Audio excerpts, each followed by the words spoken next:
మీ ఎలాంటి వ్యాపార ప్రకటనలకైనా వెంటనే మా ఛానల్ సంప్రదించండి. ప్రస్తుతం మనతో పాటు ప్రముఖ ఆధ్యాత్మికవేత్త వేదిక్ ఆస్ట్రాలజర్ కోనుగుంట్ల సురేష్ బాబు గారు ఉన్నారు. గురువుగారితో మాట్లాడేద్దాం. నమస్కారం గురుగారు.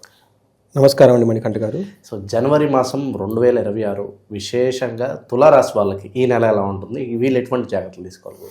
తులారాశి చూసుకుంటే ఇప్పటి వరకు మనకి లాస్ట్ మంత్ బాగున్న రాశిలో ఒక రాశి, ఖచ్చితంగా నో డౌట్ అన్నట్టు ఈ 2026లో కూడా బాగుంటుంది. ఈ పర్టికులర్ జనవరి మంత్లో కూడాను చాలా వరకు 80% బాగుంటుంది. అక్కడక్కడ చేంజెస్ ఛాలెంజెస్ ఉన్నాయి, అవి ఎందుకు మనం డిస్కస్ చేసుకుందాం. ఫస్ట్ చూసుకుంటే ఈ రాశి వాళ్ళకి చిత్త 3-4 పాదాలు, నెక్స్ట్ హస్త స్వాతి 1-2-3-4 పాదాలు, విశాఖ ఫస్ట్ 1-2-3 పాదాలంతా తులారాశిలో ఉంటారు. పేరు బలం ప్రకారం తీసుకుంటే రా, రీ, రు, రే, రో, తాతి, తూతే అన్న లెటర్స్ ఇందులో ఉంటాయి. ఏమవుతుందంటేనండి, సంక్రాంతి పండగ సందర్భంగా మకర రాశిలోకి సూర్యుడు ఎంటర్ అవడంతో ఉత్తరాయణం స్టార్ట్ అవడంతో మనకి ఇదంతా అందరికీ తెలిసింది. ఈసారి సూర్యుడితో పాటు ఇంకా 3 గ్రహాలు కూడా ఎంటర్ అవుతున్నాయండి. ఇది జనరల్గా ఆస్ట్రాలజర్గా తెలుస్తుంది, బయట వాళ్ళకి తర్వాత 13, 14 తారీఖులో, 16, 17 తారీఖుల్లో, అంటే ఒకరోజు అటు ఇటుగా అన్నీ మూవ్ అవుతూ ఉన్నాయి అన్నమాట. ప్రతి ఒక్కరికి ప్లస్ ఆర్ మైనస్ సమ్ డైనమిక్స్గా చేంజెస్ అయితే ఉంటాయి. తులారాశి వాళ్ళకి గమనించుకుంటే వీళ్ళకి ఫస్ట్ 15 days లక్ష్మీప్రదంగా, లాభప్రదంగా, సర్వత అభివృద్ధిగా ఉంటుంది. 15 days తర్వాత కొంచెం కొన్ని విషయాల్లో సుఖంగా, ధనంగా అభివృద్ధి ఉంటుంది, కానీ ధనప్రాప్తి కూడా వస్తుంది. అవమానాలు జరిగే అవకాశం ఎక్కువ ఉంటుందని గమనించుకోవాలి. ప్రొఫెషనల్లో బాగుంటుంది. ఇంతవరకు చూసుకుంటే అవమానాలు జరుగుతుంది, ప్రొఫెషనల్ మ్యాటర్స్లో బాగుంటుంది, ధనవృద్ధి ఉంటుంది. శత్రువుల యొక్కతో కూర్చొని మాట్లాడితే లేదా పై చేయిగా ఉంటుంది. ఇది ఓవరాల్గా మనకి జనవరి మంత్లో ఉండబోయే సినారియో. ఏంటి ఫస్ట్ 15 days వీళ్ళకి ఇష్టసిద్ధి, అనుకున్న పనులన్నీ జరుగుతూ ఉంటుంది, ఆరోగ్యం బాగుంటుంది, అర్ధలాభం బాగుంటుంది. ఫాదర్కి హెల్త్ విషయంలో కేర్ఫుల్గా ఉండాలి. నెక్స్ట్ ఏంటి, 15 days తర్వాత అగైన్ ఒక పక్క జాబు, ఒక పక్క ఇల్లు, రెండు both they have to manage కదండి. ప్రొఫెషనల్ మ్యాటర్స్లో పై చేయిగా ఉంటుంది, ప్రమోషన్ వస్తుంది, గ్రోత్ వస్తుంది, అప్రిసియేషన్ వస్తుంది, అంతా బాగుంటుంది. ఇంటికి సంబంధించిన వ్యవహారాల్లో ప్రయాణాల్లో ఆటంకాలు వస్తూ ఉంటాయి. పర్సనల్ లైఫ్లో ప్రయాణే విఘ్నమాప్నోతి, ప్రయాణంలో విఘ్నాలు వస్తూ ఉంటుంది. సౌఖ్యం, కంఫర్టబుల్గా లగ్జరీగా ఉన్న విషయాల్లో కొంచెం ఇబ్బందులు పడతాయి. ఇంటికి సంబంధించిన వ్యవహారాలు అని గమనించుకోవాలి. కుజుడు వీళ్ళకి 3వ స్థానంలో ఉండి విశేష యోగ్యతను ఇస్తాడు ఫస్ట్ 15 days. ఏ విధంగా, ఇష్టసిద్ధి, వస్త్రలాభం, ధనప్రాప్తి. వస్త్రలాభము, ధనప్రాప్తి చక్కగా చూపిస్తుంది, బాగుంటుంది. అగైన్ వీళ్ళది మనీ ప్రకారంగా, సక్సెస్ ప్రకారంగా చక్కగా దూసుకొని వెళ్ళిపోతూ ఉంటారు. ప్రాఫిట్స్, ప్రోగ్రెస్ అంత అనుకూలంగా ఉంటుంది. అయితే గురువు వీళ్ళకి కుజుడు మారటంతో ఉంటుంది, మనకి సంక్రమణ రోజున మారుతుంటూ కుజుడు కూడా మారటంతో ఏమవుతుందంటే వీళ్ళకి కొంచెం భాగ్యహాని, క్రూర బుద్ధి, అంటే అదృష్టానికి కొంచెం ఆటంకాలు వచ్చే అవకాశం ఎక్కువగా ఉంటుంది. బట్ బేసికల్గా ధనక్షయం, ధనాన్ని కోల్పోతారు. కొంచెం వీళ్ళకి క్రూర బుద్ధి, అంటే ఏదైనా కనుక వేరే వాళ్ళని ఇబ్బంది పెడదాం, టార్చర్ చేద్దాం, ఈ గ్రడ్జ్ అంతా పెట్టుకొని వాళ్ళని ఏదో చేద్దామన్న ఆలోచన ఉంటుంది. అలాంటి ఆలోచనలు ఎక్కువగా ఉండకూడదు, ఎందుకంటే మన యొక్క సంతోషాన్ని పోగొట్టుకుంటూ ఉంటాం అన్నమాట. ఓవరాల్గా మనీ ప్రవాహం బాగుంటుందండి. ఇదంతా మనకు చూసుకుంటే కొంచెం ఛాలెంజెస్ 80% బాగుందని చెప్పుకోవాలి. నెక్స్ట్ తులారాశి గమనించుకుంటే వీళ్ళకి ఏంటి, 2వ స్థానంలో ఫస్ట్ 15 days కుటుంబ సౌఖ్యం, కుటుంబంతో ఆనందంగా ఉంటారు. దేహ సౌఖ్యం, ఫిజికల్గా బాగుంటారు. ధనం వయసుగా అంతా బాగుంటుంది. స్త్రీలతో లేదంటే పురుషులతో చక్కగా కలిసి హ్యాపీగా ఉండే మూమెంట్స్ ఉంటుంది. నెక్స్ట్ వీళ్ళు కూడా 4th హౌస్లోకి శుక్రుడు మూవ్ అవుతూ ఉన్నారండి. ఇది కూడా ఒక బెస్ట్ టైం అని చెప్పుకోవాలి. ఎలా అంటే స్వబుద్ధి, వాళ్ళ ఓన్ ఇంటెన్షన్తో మంచి మంచి పనులు చేస్తూ ఉంటారు. బంధు సన్మానం, బంధువులతో చక్కగా అప్రిసియేషన్ చేస్తూ ఉంటారు. అందరితో కలుపుకొని ముందుకెళ్తూ ఉంటారు. సో ఒక రకంగా వీళ్ళకి 4వ ఇంట్లో శుక్రుడు కుజుడు పెడుతున్న ఇబ్బందుల్ని కొంచెం ఓవర్కమ్ చేసుకొని మంచి చేస్తూ ఉంటారు. తర్వాత అఫీషియల్గా వీళ్ళకి చాలా చక్కగా ఉంటుంది, ఓవరాల్గా బాగుంటుంది. ఈ గ్రహాలు ఇప్పుడు మనం ఏదైతే చెప్పుకున్నామో ఒక్కొక్క గ్రహము ఎక్కువగా 80% పాజిటివ్గా తీసుకొస్తే ఒక 20% ఛాలెంజెస్ ఇస్తున్నాయని మనం చెప్పుకోవాలి.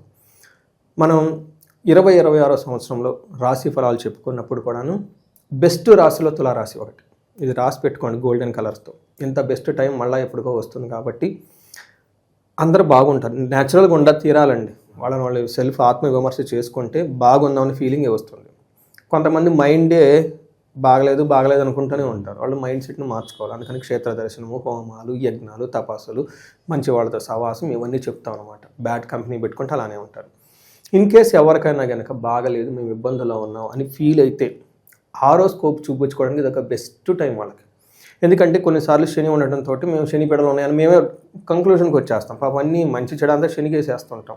గురువు అష్టమంలో ఉన్నారు, లేదంటే కొన్ని గ్రహాలు అనుకూలంగా లేదని వాళ్ళకి సహజంగా అనుకుంటాం. మేము కూడా అనుకుంటాం శని ఉండటం వల్ల ప్రాబ్లమ్స్ ఉన్నాయి అనుకుంటాం.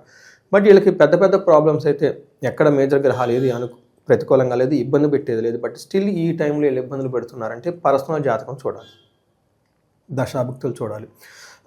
పర్టికులర్గా ఏజ్ 35-45 సంవత్సరాల నుండి ఒక ఫ్లోరిష్కి వెళ్ళాము, ఇక్కడ మేము ఆగిపోయామని మీకు అనిపించిందంటే ఒక్క నిమిషం కూడా టైం వేస్ట్ చేసుకోకుండా ఫోన్ తీసుకొని అపాయింట్మెంట్ తీసుకొని కన్సల్టేషన్ చూపించుకోవాలి.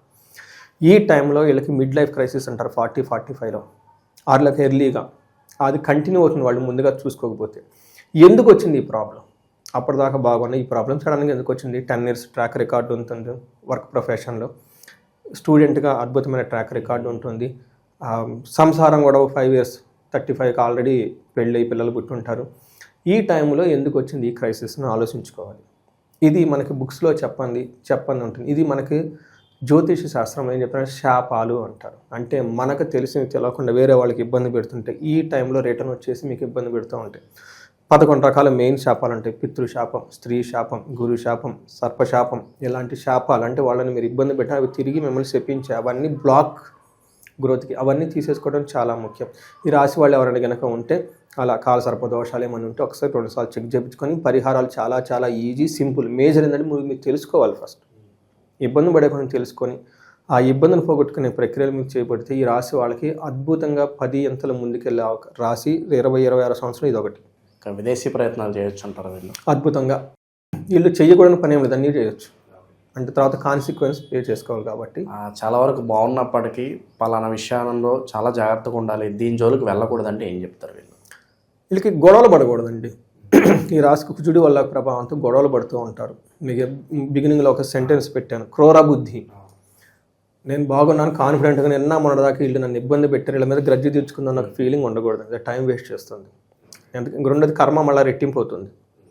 అందుకని మిమ్మల్ని ఎవరిని తిట్టినా ఏదైనా చేసినా అది పూర్వజన్మలో ఉన్న కర్మ వల్ల అతను మీకు లిబరేషన్ ఇచ్చేసాడు, తిట్టేసి మిమ్మల్ని ఫ్రీ చేసేసాడు అని ఒక గ్రాటిట్యూడ్తో ఉంటే 10 అంతలు మళ్ళీ మీకు పుణ్యం వస్తుంది.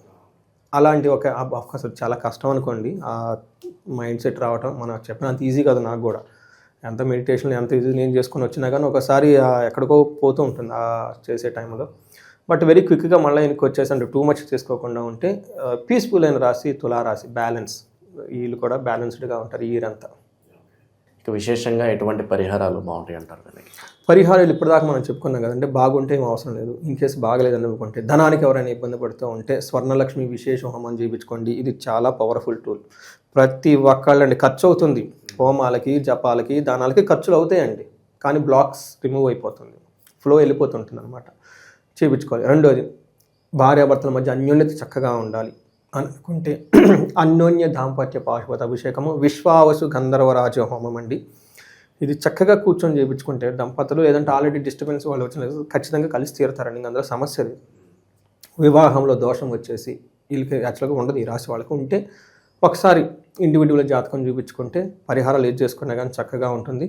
మెయిన్ వీళ్ళకి సుబ్రహ్మణ్యేశ్వర స్వామికి సంబంధించి చేస్తే బాగుంటుంది. 4వ ఇంట్లో ఉండటంతో, సూర్యుడు 4వ ఇంట్లో ఉండటంతో ప్రయాణాలు చేసేటప్పుడు జాగ్రత్తగా ఉండటం, పితృదేవతల యొక్క ఆశీర్వాదం తీసుకోవటం, తర్వాత గాయత్రి మంత్రం జపించడం, సంధ్యావందనం చేయటం, ఇలాంటి పనులు చేస్తూ ఉంటే చాలా చక్కగా ఉంటుంది.